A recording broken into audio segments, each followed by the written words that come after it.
For those who were just watching the 1968 panel with members of the great 1968 protests at Columbia, we'd love if you want to stick around.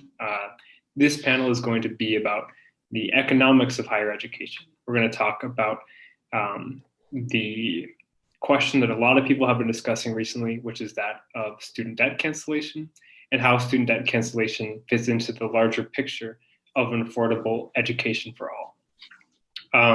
Before we start, I'm just going to make a couple of brief announcements. Today has been a fantastic day for the Columbia teach-in. We've had more than 300 people come watch the different panels throughout the day related to our demands on climate change, Palestine, affordable education, organizing, as well as Columbia's relationship to the Harlem community. It's been a great day, and I'm really looking forward to this next panel. Emmeline is going to drop some links in the chat. As you all probably know, this panel is a part of Education for Columbia's tuition strike. Right now, we are in the process of ramping up the pressure on Columbia to meet our demands. There are thousands of students who have begun going on tuition strike starting today. And we have the great news that was announced earlier this afternoon that on the first day of our tuition strike, Columbia has already started to meet some of our demands, and they announced divestment from fossil fuels, which is a great victory for student organizing. For this next panel, we have 4 guests, and I'm really looking forward to having everyone here. I guess I need to introduce myself. My name is Willem Morris. I'm a senior at Columbia studying history and economics. I am an organizer for YDSA, and joining me today is Marshall Steinbaum, who is a professor of economics at the University of Utah. I'd like to give a brief thank you to Professor Steinbaum. He has been fantastic throughout the tuition strike on giving advice, on discussing how to frame this question of economics of higher education, and we really appreciate him for that advice and being here tonight. Marshall is joined by Laura Beamer, who is a Columbia alum and also a researcher on student debt. Also, Andrew Ross, who is an NYU professor and social activist. Andrew Ross is an author or editor of more than 20 books, including Creditocracy in the Case for Debt Refusal. He is also a founding member of Occupy Student Debt Campaign, Strike Debt, and the Debt Collective. Finally, we're joined by Ben Burgis. Ben is a professor of philosophy at Georgia State and also a Jacobin columnist. So thank you everyone for being here tonight. We're really looking forward to this next panel. And to get us started, we're going to go to Marshall and Laura to discuss this question of student debt cancellation. This question of the politics and also the regressiveness of student debt cancellation has been one that's discussed a lot. And I would like for both Marshall and Laura to explain the argument that opponents of student debt cancellation use to argue that student debt cancellation is regressive, and then also to explain why this is a misconception. Yeah, so I'll kick us off with just a little bit of background about the student debt crisis and what Marshall and I have found in the research we've done, because I think it's really important to know these things and go over them before we address that debate. But yeah, so I study the student debt crisis with a focus on young adults, 18 to 35, and with a post-recession lens. The student debt crisis already was in the workings of being a crisis before the Great Recession, but what the Great Recession did is it hit the fast forward button on the student debt crisis, and that's because of the massive amount of enrollment that happened post-recession. So many people went back to school, or they went to school for the first time. They were looking for higher incomes, future insurance against unemployment spells. And what this meant also was a huge diversification in the student body. Low-income individuals going to school at much higher rates than before, students of color. And what this means, because of the racial wealth gap and wealth inequality, is that the average amount of debt that each borrower took up increased. The number of borrowers on average, the rate of borrowers increased as well. And, you know, race has a whole lot to do with it. In our research, we found that people who live in predominantly communities of color, they have to spend more at college. They face higher prices than those that live in majority white communities. We've also found that there's, you know, whenever there's more private institutions than public institutions available to a certain geographic area, prices are higher. And that has so much to do with debt because, you know, we know that the, you know, average price is higher at private universities, and for people who live in communities of color who already are suffering from the racial wealth gap and they're facing higher prices, that means that debt is going to go up. All of this debt, again, hinges on the promise of higher income down the road. But as we've seen over the last 10 years since the Great Recession, income is stagnant. The labor market is weak. There's just not jobs there for people. So all these people that went back to school, there's just not jobs. There's not high income. They have all this new debt now that they were promised would bring them prosperity down the road. And that's just not coming to fruition. You know, all borrowers of all income levels are suffering higher debt loads. They're subjected to higher repayment amounts, and it's bad across the board. But who is suffering the worst? It's borrowers of low income. It's borrowers of color, and that's because of wealth inequality and the racial wealth gap. And, you know, our recent report that Marshall came out with late last year, you know, goes into the repayment rates because of this higher debt amount and this growth in student debt, which again, like the average student debt for 2009 versus 2019 is much higher for people with lower income. And repayment rates are, of course, being affected by these things, by the racial wealth gap, by wealth inequality. In 2009, only 28% of student loans had current balances that were higher than the origination amount of that student loan. In 2019, it was up to 55%. So the idea that 55% of student loans in 2019 have a higher balance than they did when they were originated, that's like jarring. And obviously, it's going to get worse if we don't do anything about it. And obviously, it's much worse for students of color. I don't know how much more I can say this, and it's worse for low-income individuals, obviously. So I'll pass off to Marshall, and he can really talk about the debate. Yeah, thanks, Laura. So as Laura said, we were sort of already headed into a crisis even before the Great Recession, which accelerated it. And that is in large part due to the defunding of public higher education in particular, which created, insofar as we ever had a sort of public good type dynamic when it comes to higher education, that was due to robust public funding, mostly at the state level. And we have basically, over the course of many decades, replaced that robust public support for higher education, in which the main burden of it fell on state governments, with a burden on individuals. We've individualized the financing of higher education. And when you individualize a major expense like that, you inevitably make the outcomes more unequal, because individuals are less able to carry that burden, and there's more diversity among them than there is when you think about public budgets.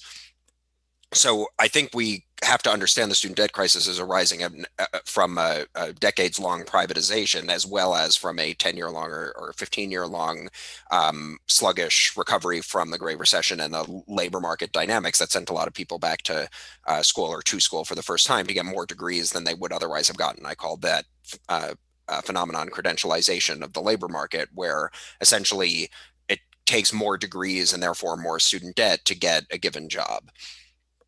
So I want to speak to this question of the regressivity of canceling student debt. And it arises from the same, I think, misguided approach that led to the privatization of the higher education system to begin with, which is that because people, if you look at the cross section of people, the set of people that have been to college tends to earn more than the set of people who haven't been to college. The idea is that this public higher ed is a giveaway from the state, which is to say funded by taxpayers, to well-off students and especially the children of well-off parents, and therefore cutting state appropriations to higher education, for example, would be a progressive reform, because it would mean that uncollege educated taxpayers wouldn't be paying anymore for the benefit of college educated students and children of college educated parents. I think that's like profoundly misguided. It suggests that, I mean, I would say higher education in the public sector is how higher education is ever egalitarian. So when you privatize something like that, you make people's outcomes within that system much more dependent on their individual circumstances and on their family background. And the student debt crisis that arises is because we have this much more diverse student body coming into contact with the higher education system that has become a system in which tuition is going up in response to state cuts, and consequently debt is going up, and it's going up for people whose parents can't afford to pay it. So I would kind of sum this point up by saying, if you look at the whole population, and particularly the population of any given age cohort, the set of people who have student debt used to be a relatively privileged set of the population.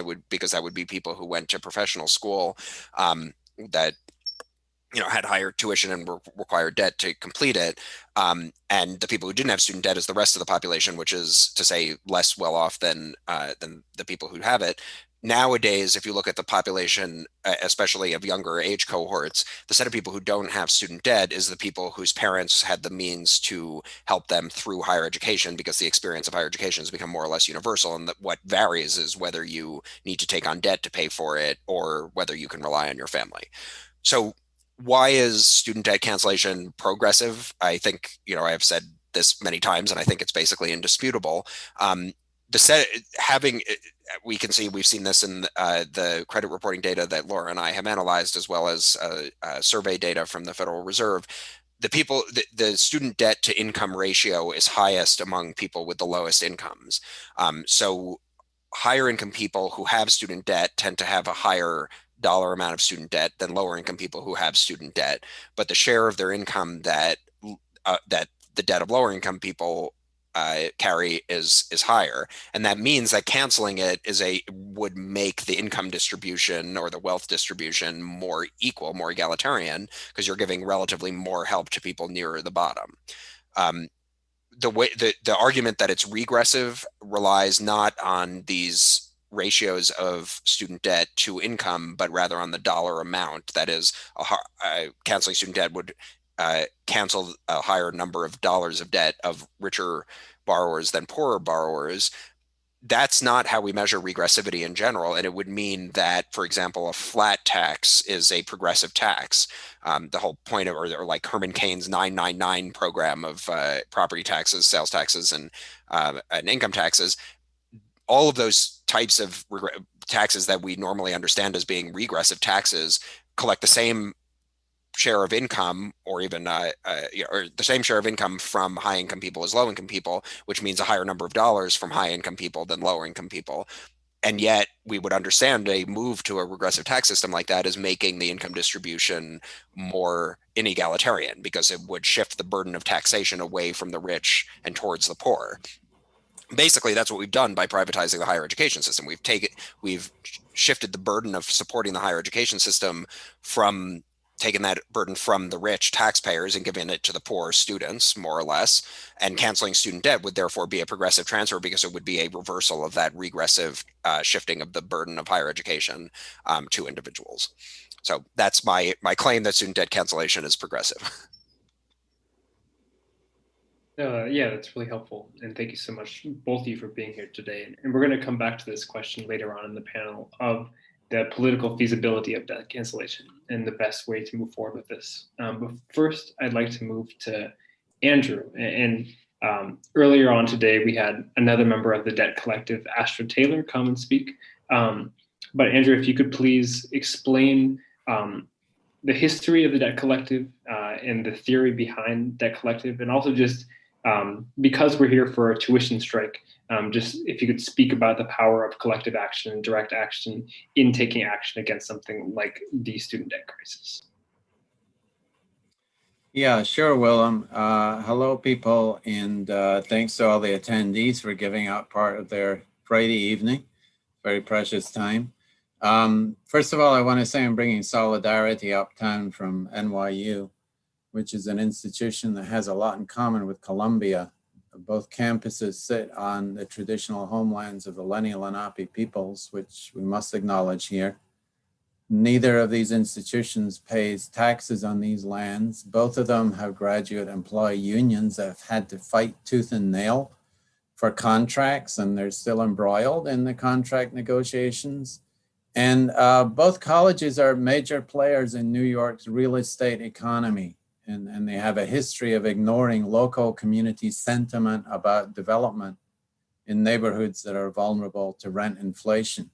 And at least until today, both of them maintain fiscal policies that flew in the face of student resolutions calling for divestment in fossil fuel. Congratulations on the win. But we also have these investments that prop up the Israeli apartheid economy to work on. I could go on, but I think you're familiar with most of the other issues that are, boldly set out in the list of demands adopted by the strike. I'd say that, these issues are both specific to Columbia, but they're also very intimately shared by private universities, private urban universities across the country that increasingly serve as anchors and drivers of their city's growth machines. And the things they have in common are basically an expression of shared class interest. Class interest, in other words, that is shared among senior administrators, trustees, real estate elites, and the Wall Street investment banks that manage and underwrite the credit lines that keep these universities above water. And the public universities are not really in a separate category, by the way. I mean, increasingly they operate according to the same logic. It strikes me that we don't really have a systematic analysis and understanding of how tightly all of these class interests are shared. But one of the things this tuition strike and its agenda is doing is helping us connect the dots.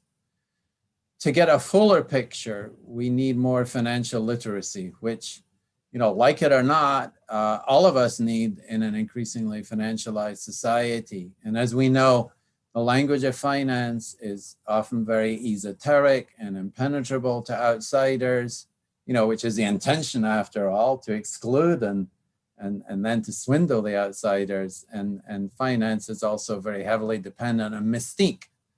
So learning about the financial structure of your university helps to dispel that mystique and provide ammunition for making demands on really what should be a common resource, which is the institution's accumulated wealth. And a tuition strike is a vehicle for that kind of learning. And it's also an effective instrument for making those moral claims on the institution. I guess the simplest way of putting it for me is that students and their families really have a fundamental right to know how their tuition dollars are being used. For this to happen, the fiscal affairs of private universities in particular have to become fully transparent, which the executive class has been reluctant to do. And the next step is to insist on the rights of students, faculty, and other employees to have a real say in these fiscal affairs. There's even more resistance to that happening, but it must happen. And I salute the strikers who've interpreted the strike in that more expansive two-step or even three-step way. So as Willem mentioned, I've been involved in the debt resistance movement since really 2011, the founding of the Occupy Student Debt Campaign. One of the founders of the Debt Collective, which has utilized student debt strikes as a tactic to extract debt relief. The Debt Collective won more than $1 billion worth of debt relief from the Department of Education on the back of a debt strike, the Corinthian student debtors strike in 2016. And this week, we launched a new debt strike, the Biden 100 campaign, as a way of pressuring sleepy Joe Biden's administration to cancel the full student debt burden in its first 100 days, and also to pass a very strong College for All bill that delivers tuition-free education at all the nation's public colleges. And that's a place for me to make a shout out to the Free CUNY Coalition. I don't know if it's been mentioned today yet, but tuition-free CUNY is, you know, the frontline fight on the doorsteps of those of us who live in New York City. And we have to support it in every way we can. The Debt Collective's vision for College for All also insists that any version of College for All must include reparative financing for past harms accumulated from land theft, enslavement, and racial exclusion. And I'm interested to see if Ben will agree on that, because he's going to be talking about College for All in a minute. So like the tuition strike, a debt strike is a public tactic of economic disobedience. It's a withdrawal of consent for agreed upon roles. It's a bargaining tool. And if the numbers are large enough, it can be an exercise of real economic power. But above all, it's an expression of collective action. Why is that so important? It's because the debt economy, like the tuition economy, is an individualizing operation. The door, after all, the door is always open for individuals to renegotiate. You can negotiate over your repayment options. You can negotiate over financial aid. But rule number one is you're only allowed to do it on an individual basis and not collectively. This rule also applies to sovereign nations. If you're a global South nation caught in a very tight debt trap, you can go to the Club of Paris and grovel for debt relief and for restructuring your debt payment obligations. But you can't do it in twos or threes. You can't do it in dozens. It's not, that's a taboo thing to do in the finance economy. So the Debt Collective not only believes that collective action delivers results, we also have a track record to support that. Our long-term goal has always been to create a debtors union, which we see as central to the 21st century financialized economy in the same way as labor unions were and still are to the industrial economy. The synergy between labor and debtors unions should be obvious. And both of them are centrally about, you know, the distribution of income and so on and so forth. I'll just close by saying that, you know, from our perspective, a tuition strike is actually a preemptive debt strike. It's a debt strike on the front end because it reduces the obligations that for most students will likely materialize after graduation in the form of wages going to debt service. So it's an action that will have consequences for decades to come potentially. And that burden in the decades to come, as we know from all evidence, and Laura's made that point very strongly already here, is disproportionately borne by Black and brown students. So we also hold the position that student debt is an immoral form of wage theft, since basically when you sign a loan agreement, you are promising your future wages.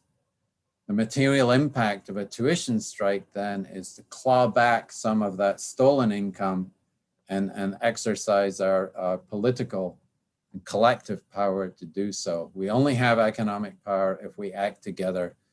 That really cannot be said enough, even if organizing around it remains the biggest challenge.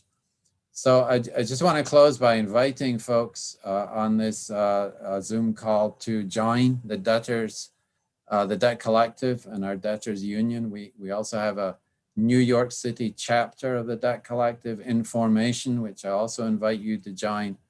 And I'll put in a link on chat for that. So thank you. Thank you so much, Andrew. And thank you so much for your organizing work for the Debt Collective. Next, we're going to move to Ben. And Ben is going to talk a little bit about his article in which he makes the case to rename Yale UConn New Haven. And so we understand that debt cancellation is an important part of affordable education, but that we also must fight for affordable education now so that future generations are not saddled with the same debt problem. Bernie Sanders legitimized the idea that tuition should be free at public universities, but Ben has written that it's not good enough if tuition still costs tens of thousands of dollars at private schools. Ben, can you explain why and also make the case for nationalizing schools like Yale and Columbia? Yeah. So I actually didn't include Columbia. I didn't really mention the Columbia rename in the article, so I was thinking about it just now. I guess that'll be CUNY Morningside Heights. But yeah, I think that there's a pretty straightforward case here, and I think one that ties in very naturally to the discussion earlier about student debt. Because you think about that argument about whether student debt cancellation is regressive or not, and there's a sort of way of arranging the facts that makes it sort of sound like it is, because people who go to college are relatively privileged, on average, compared to the rest of the population. There's a way of arranging, there's a different way of assembling the same facts that makes it seem like it absolutely is not, because as we heard earlier, it falls disproportionately on the least privileged people in that group, and would overall, tend to lend itself towards greater economic inequality.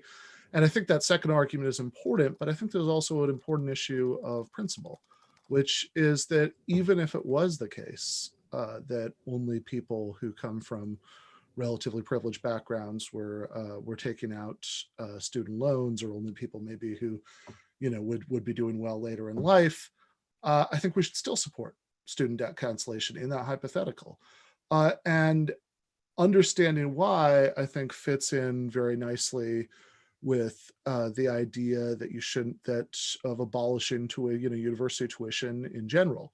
The same way that if you have Medicare for all, it would be obviously unreasonable to continue to charge people for old hospital bills. And if you had, if you legalize weed, it's unreasonable to keep people in prison, for having violated that while the laws were on the books.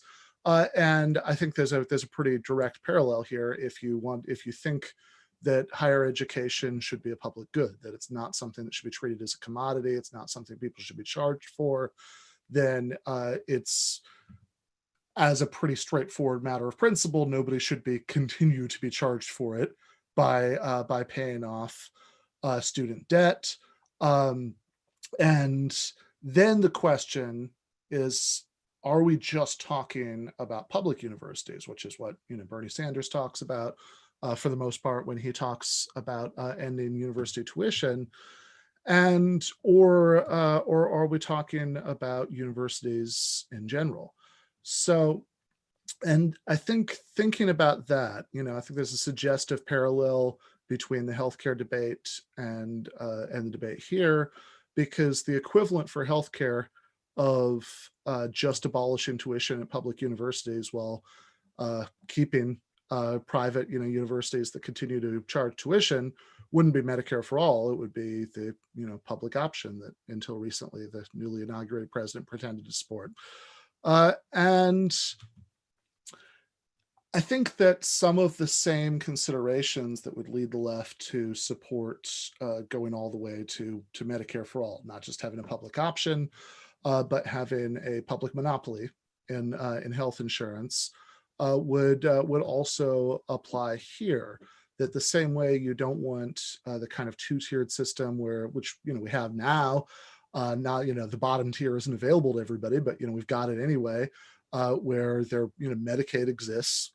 Medicare exists for seniors, but Medicaid exists, but lots of doctors won't take it, etc.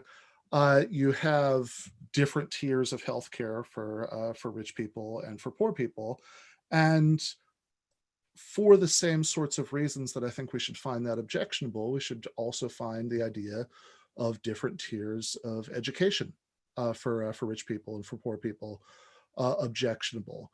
or even having, tying it again back into the debt cancellation discussion.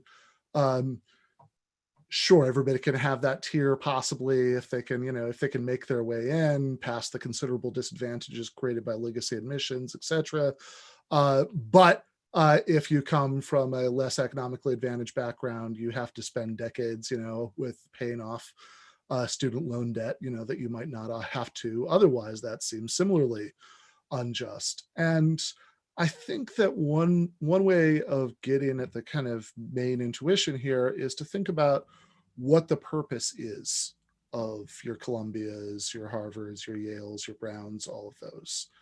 So, what's the service that's being sold by these universities? If you think that it's a higher quality of education, right? That's what you're paying for when you pay Columbia tuition, when you pay Harvard tuition, whatever, rather than paying the vastly lower tuition at public, most public universities, or the zero tuition that you'd be paying at public universities under the Sanders plan. If what that extra money is paying for is a higher tier of education, is that you get to be taught classes by more impressive people, maybe smaller classes, maybe et cetera, et cetera, et cetera. You can multiply all the ways in which somebody might think the education is better. Then it is intrinsically unreasonable that who has access to that should have anything to do with money. That this is something that some people at best have to jump through a lot more hoops to get, from scholarships, or have to, really make some very hard decisions about what kind of risks they want to take later in their life in terms of their student loan burdens, depending on what kind of job they get when they get out. Whereas other people from other economic backgrounds don't have to think twice about it because they don't have to worry about either of those things. So if you think that you're getting a superior caliber of education, that seems like a very good reason to make it, UMass Cambridge and Columbia Morningside Heights and all that. But on the other hand, if you think, not unreasonably, that at some of these universities, certainly that's not the main service that's being sold. That's not the main thing that you're paying for, that it's not really that the quality of the education is all that much amazingly better, certainly not enough better to justify the tuition, but what you're really paying for is the credential.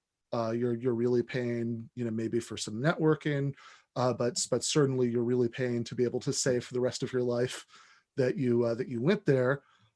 Then it's not obvious, at least to me, why if we were trying to construct a more just society, this is the kind of institution that we would want to exist in that society, that especially because it tends by its very nature to add an extra layer to already existing privilege. So I think either way, I don't really see much of a case for keeping the Ivies and other elite private universities in the kind of status that they have now as tuition charging private entities. And I guess the last point I would make about this is just this, that somebody could look at this and say, well, hold on, right? If it was UConn, New Haven, and UMass Cambridge and CUNY Morningside Heights, then you wouldn't be distributing this higher caliber of education to more people because more people, would be able to go there, or even, perhaps you'd have just as many seats, but you wouldn't have that economic way of deciding who got to go there or not. It just wouldn't stay higher quality for very long because they would have, especially if as part of the process of taking these places under public ownership, you redistributed their endowments for the long list of better social purposes that you could come up with for all that money, than just keeping them as the slush fund or permanent secure long-term security of that particular university. Then they would have a much lower ability as time went on to attract better quality faculty, et cetera, all the things that might make it a better quality of education. And I think that there is probably some truth to that argument. Unfortunately, I don't think that the difference, the gap would disappear. Certainly not immediately, maybe not at all, entirely. If you look even at some public university systems where places that have a certain name, a certain history, are able to finagle a lot more money from state legislatures than places that don't. I'm cautiously optimistic that if we federalized funding, which essentially was a big part of the Sanders plan in any case, that we might be able to do something about that issue. But it could be that, yes, over the course of time, there would be much less of a difference because, they wouldn't be able to offer more money. There wouldn't be it wouldn't be the case that had quite as much prestige, even if you knew that it used to be Harvard, teaching at UMass Cambridge might just not be that much more of a plum thing that would draw you there than teaching at UMass Amherst. And I think if so, that would be a good thing. Because again, that tends to relatively equalize the experience of students at different kinds of universities. That to the extent that you believe that those differences make a difference in the quality of the education, I think it's debatable, but to the extent that you believe that, then it makes the relative quality of a lot of places better as you disperse those faculties. And I could see somebody saying, maybe a certain kind of conservative critic, oh, well, you just want to equalize things downward. This really wouldn't make these other places that much better. It would just mean that you didn't have, you didn't have these places that are, allegedly amazing.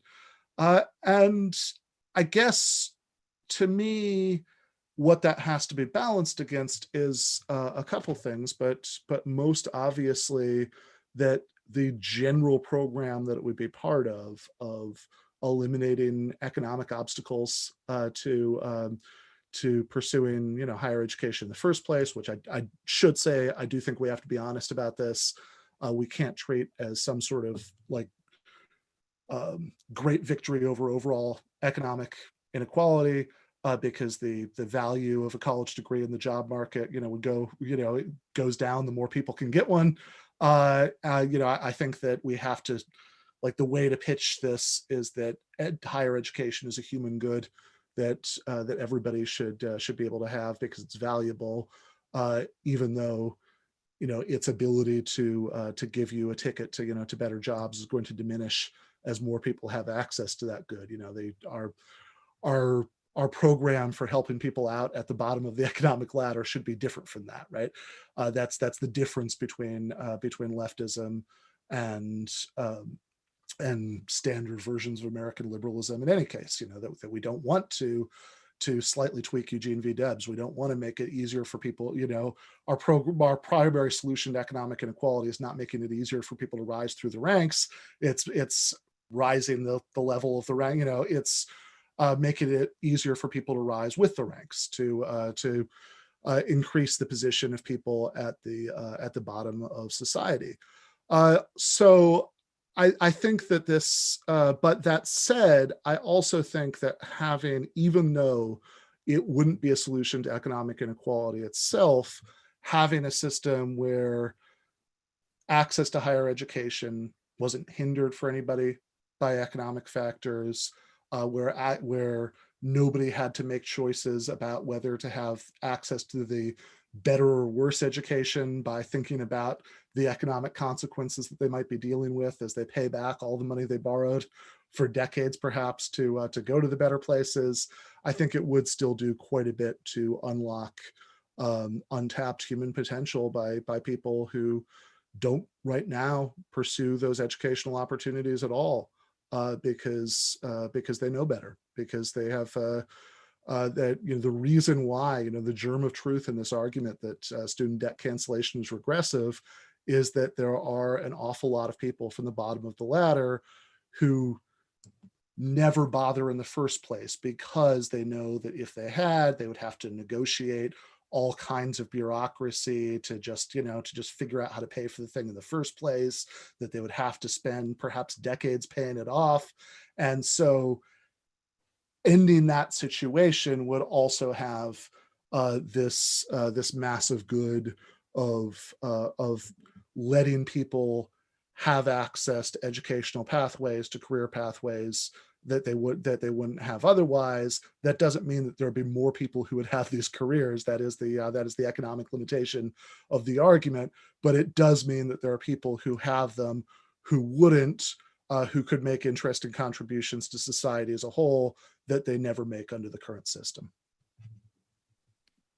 Great. Yeah, and thank you so much for that answer. And when you were speaking about this gap between private and public universities, it reminded me of when Marshall was speaking earlier about the consequences of defunding public education. And this exacerbates this gap between private schools like Columbia and places like other public schools. And Marshall, do you have anything that you'd like to add on to that? Yeah, I mean, I strongly agree with a lot of what Ben said, and I have favored the abolition of the Ivy League for a long time. I guess there are 2 points that I would want to make in response to what Ben said. One is that the sort of alternative world that he put forward has, UConn, New Haven, CUNY, Morningside Heights, UMass, Cambridge. That's a reference to state public higher education systems and their campuses. And those systems tend to be highly segregated and privatized and neoliberalized in a similar way as existing existing private universities are. So I worry, and I mean, this gets to one of the concerns that I had about the free college proposal put forward by Sanders during the 2020 primary, is that it's basically saying, well, we have this neoliberalized higher education system. Let's back up a dump truck full of federal money and pour it into that system, and hopefully have the effect of, I mean, I guess it goes along with a price regulation on undergraduate tuition of zero. That's the schema. And certainly the last thing is definitely a progressive development in higher education. But I worry about sort of not regulating and deconstructing the university as it exists and has been parasitized since the 60s, when the sort of ideal of public higher education became unfashionable and states started defunding. Like, if you took the administration of most universities today and just handed them way more federal money than they've ever had access to before, you would not get a fundamentally different type of university, at least not immediately, and the type of university that we would want to see, which is to say egalitarian rather than hierarchical. And so that's why I think that we want to kind of phrase this idea about, say, nationalizing the Ivy League or doing away with private higher education as one that would de-neoliberalize and public goodize the higher education system to make them much more egalitarian than they currently are. I mean, I would just say, I guess, a final point, and I would say, I guess, that is more likely to happen in the context of a federal university than the existing state university systems. So I would stop short of abolishing public state university systems. I teach at one, and I don't want it to go away, or at least that's my official position. But I do think that what we want to highlight is the extent to which a federal university could serve as a leveling up type of influence on the overall higher education system by making something like existing private universities into much more egalitarian structures. Final point, I would just say, we don't have to give up on the idea that the point of higher education is social mobility in order to reject the existing system. The Ivy Leagues and in general private universities do a terrible job at social mobility altogether. So they've always been bad at it, notwithstanding some of their agitprop. The public universities that used to be good at it are getting worse exactly because of the privatization and defunding and the withdrawal of public funding. That is to say, public universities that once were open to first generation students have essentially closed their doors to them by needing to rely more on tuition and less on state funding, which means that the type of students that can pay the tuition that you need them to pay in order to fund the university has to change. So you have, for example, at public universities, many more full tuition paying either out of state or international students.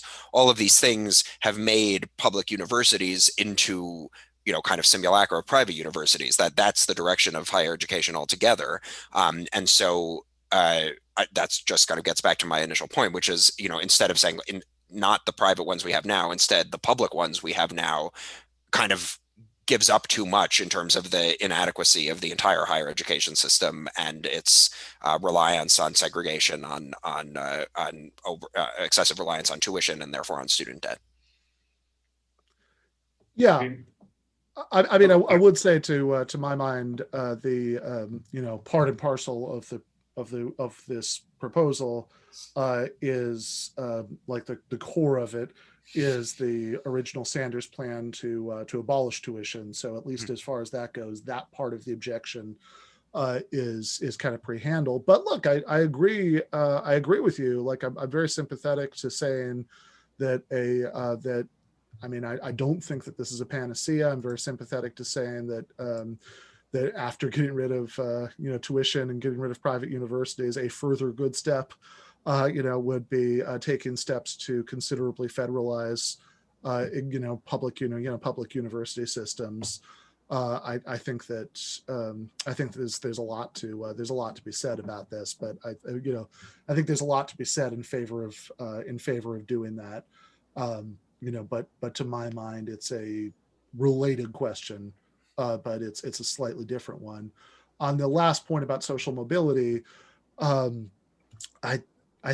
one hesitation is just that the social mobility, to the extent that you think the social mobility advantage of even the best run or the most even the best versions of a university system is about comparative advantages in the labor market, then the more obstacles you eliminate to everybody who wants to being able to do that, then the less social mobility advantage you're going to end up having on the other side. Obviously, I think that that's still, I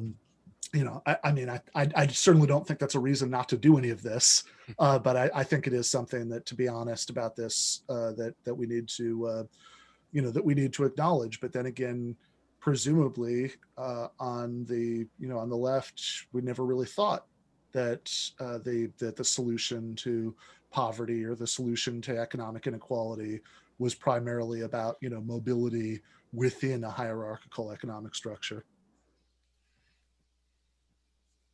Great. Yeah, and these answers have all been really informative so far, and we only have about 10 minutes left, and so these last two follow-up questions are going to be quick.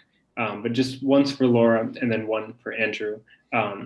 But for Laura, and we've spoken about the progressivity of student debt cancellation, but there is, even if we understand that it's a misconception, there is politically some pushback, especially from those who didn't go to school or who are not interested in going to school. And these are people that are important to have as a part of the coalition on the left. And so for you, are there other policies or ways of framing debt cancellation in the political arena in which you can move forward with this important economic vehicle without alienating those who have not been able to go to college themselves? I guess I would say to that, there is all of this macroeconomic evidence that says forgiving student debt will have massive impacts on the economy and will hit everyone, all different types of in all different types of industries. So I think that's probably the best argument to make from my point of view. I mean, we can just look in the past. We forgave so much debt during the Great Recession, corporate debt, and it's taken time to sluggishly build back the economy. But if we hadn't have done that, we don't know what the counterfactual is, but arguably forgiving that debt made huge impacts on people that didn't get their debt forgiven at that point. And so if we look at the student debt crisis, forgiving student debt, we would absolutely assuredly see the impacts. Like Andrew said, everyone's in this together. It's a collective action. So 45 million people hold on to student debt. That's a huge part of the population. So I can't imagine that there's a single person that wouldn't feel some sort of economic impact, maybe not directly, but indirectly for sure. Yeah, it's an interesting point of like thinking of debt cancellation as some kind of stimulus package, and that is what it is in a way, is trying to uh, put cash into the economy, and that does benefit all of us. And it is interesting. We would probably be having a different conversation if it weren't for the unique power of the president to cancel student debt through executive order. It would probably be, and this would probably be a different conversation, but it would probably be more egalitarian and effective to just give every single person $50,000 instead of canceling $50,000 for students. And that would possibly take away that political problem of this only affecting students. But because this is one of the vehicles that we have, there is like something to be said about the fact that this is one of like the only possibilities to kind of eliminate this like racial wealth gap, and also just the wealth gap in general, with something like debt cancellation. Can I just say, I think you're absolutely right that the ability to do this unilaterally by executive authority is framing this conversation. It's certainly doable. I don't agree that this is a policy proposal that people who don't have student debt have objected to or would find fault with. I don't think that there's strong evidence for that. In fact, I think there's strong evidence against that. I think that people, insofar as we know what public opinion is on this matter, are broadly supportive of student debt cancellation, even among people who don't have student debt themselves, because they rightly see it as a liberatory experience for the people whose debt would be canceled. And I don't think we should write that off as, you know, if it were true that student debt cancellation were regressive giveaway, you would expect the people who don't benefit from it to be resentful of the people who do, and that is not what we see in the public opinion. Yeah, and it is an interesting point in terms of like public opinion. Like I think it's like something over 70% of people support this policy, and you can't let the 30% of people who are going to oppose this all the time kind of dictate the policy on this. But I guess last question, and I want to go back to Andrew, and because this is a tuition strike, and because we are talking of the tactic of this direct action, could you just briefly like explain, with something like a debtors union or a tuition strike, are there limitations to the effectiveness of something like this debt strike because we do not actually have labor to withhold? And on this line, is it still useful to refer to this as a debt strike or a tuition strike, even though it doesn't fit the conventional definition of what a strike is?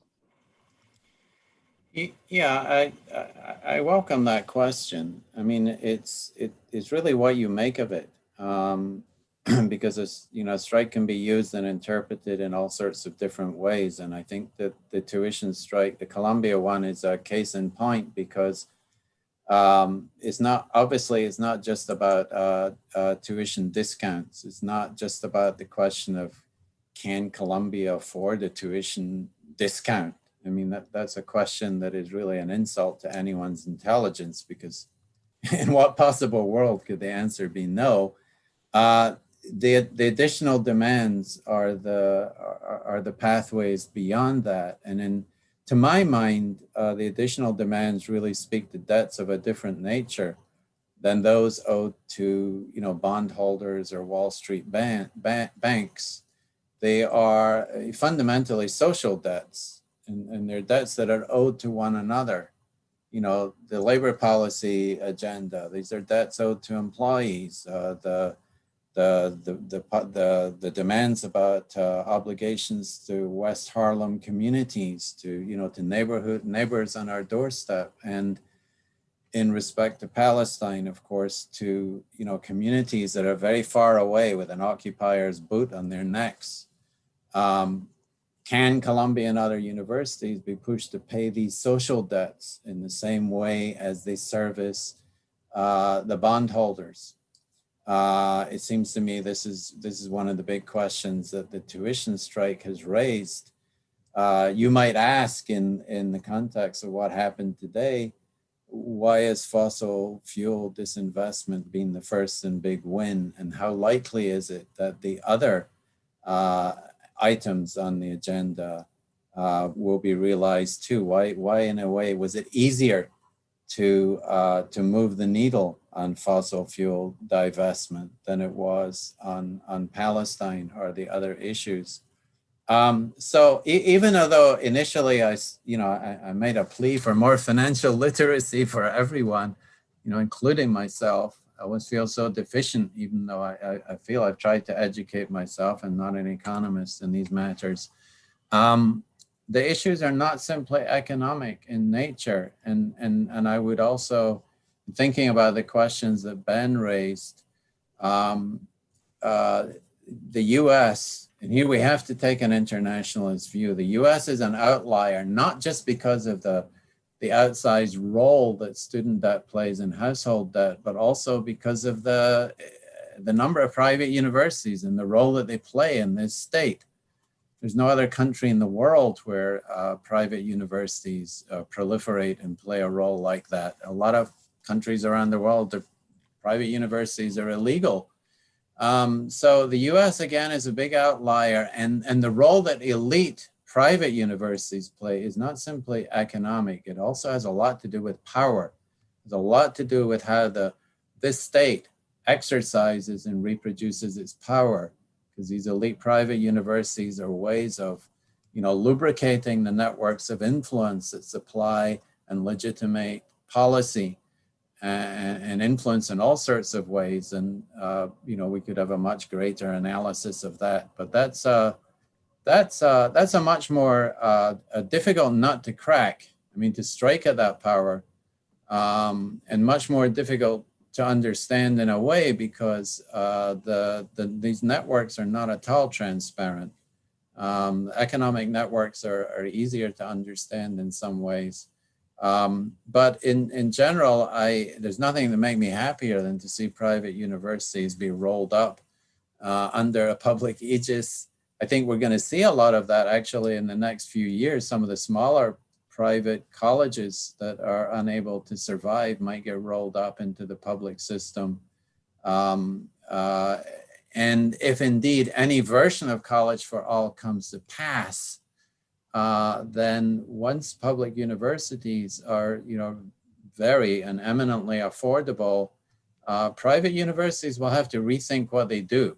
I mean, not just economically, but in many other aspects, because the competition will be much more intense on students. A large number of students will obviously prefer to be at a very good, affordable public university than, to sign away a lifetime of debt sentence by enrolling at NYU or Columbia or so on and so forth. Great. And before we move on to our last panel of the night, we've successfully put on 11 panels tonight, and they've all been fantastic. I just wanted to say that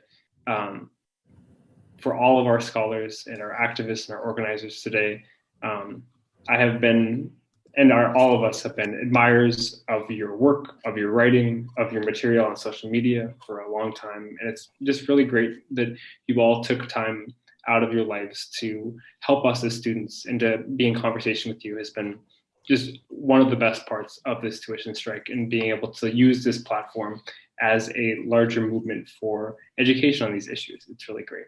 And so thank you everyone for being here. And now I think, Becca, are you handling the screening of our last panel of the night?